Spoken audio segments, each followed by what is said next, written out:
This is the birth chart of Abrega Garcia, the man who was abducted and sent to a prison in El Salvador.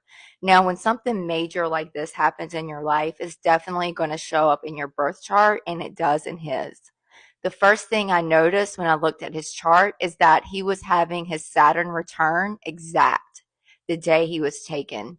Exact. Saturn is right here and transiting. He has Saturn in Pisces and transiting Saturn's on his natal Saturn. So that's very significant. Another very significant transit he's having is Pluto opposite his sun, and that is also exact right now, and it will be through June and into 2026 some.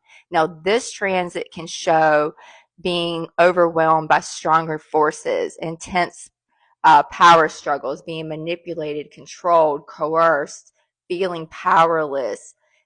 It brings a rebirth, a death rebirth of yourself because of what you go through.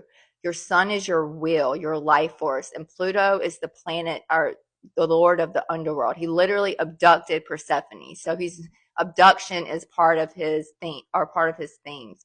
So Pluto is also abuses of power, which this transit can show. So he's definitely having two transits that can explain what's happening.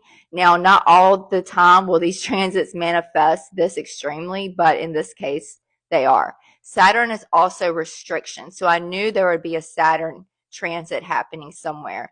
As far as what I think is going to happen with him, I think he will be brought back to America, but I don't think it's going to be until September.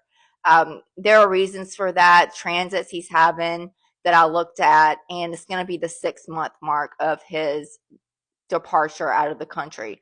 So usually at the 6 month mark, things reverse or there's some kind of new awareness. So I'm guessing he'll get out in September. I mean, hopefully it's before then, though.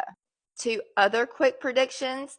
I think Trump is going to fold on tariffs the first week of May, and she's going to look like a winner.